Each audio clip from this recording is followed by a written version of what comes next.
The Battle of the Boydton Plank Road, fought on October 27–28, 1864, followed the successful Battle of Peebles Farm in the Siege of Petersburg during the American Civil War. It was an attempt by the Union Army to seize the Boydton Plank Road and cut the South Side Railroad, a critical supply line to Petersburg, Virginia. Background: at the Battle of Peebles Farm earlier in October, the Union Fifth Corps had seized a portion of the Confederate works around Hatch's Run. The entire Second Corps, under Maj. Gen. Winfield S. Hancock, was pulled out of the trenches and moved to operate against the Confederates' Boydton line in conjunction with a simultaneous operation against the Richmond defenses along the Darbytown Road. The Second Corps was reinforced by divisions from the Fifth Corps, Ninth Corps, and Brig. Gen. David M.C.M. Gregg's cavalry division already operating in the area. Battle. On October 27, Hancock marched across Hatcher's Run, brushed aside Confederate pickets and moved around the Confederate flank towards Burgess Mill. The division under Brig. Gen. Gershom Mott crossed the Boydton Plank Road and attacked Maj. Gen. Wade Hampton's Confederate cavalry, threatening to cut it off from the main Confederate lines. Lt. Gen. A.P. Hill, who commanded the Confederate defenses in the area, reacted quickly to Hancock's threat.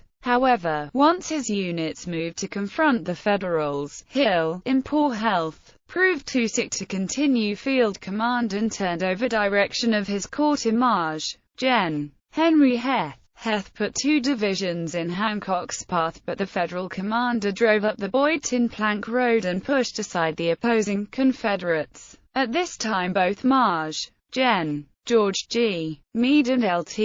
Gen. Ulysses S. Grant rode out to the battlefield, where Meade immediately noticed a gap between Hancock and the Fifth Corps. With the South Side Railroad still 6 miles away, Meade realized that continuing the advance would only further isolate the Second Corps, and so ordered Hancock to halt. Brig. Gen. Samuel W. Crawford's Fifth Corps division was ordered to link with the Second Corps but became caught up in the dense woods. General Grant, meanwhile, made a personal reconnaissance of the Confederate works and, after coming under fire, determined that the Confederates were too strong and called off the offensive. Having never linked up with Crawford's division, Hancock's corps returned to Hatcher's Run crossing but found it blocked by Confederate cavalry. This left the entire Second Corps isolated on the north side of Hatcher's Run without support. With the memory of Reams's station in Fusingham, Heth and Hampton saw a golden opportunity to destroy the whole Second Corps. Hancock's only line of retreat was the Dabney Mill Road, for which Heth was now aiming. Late in the afternoon, Brig.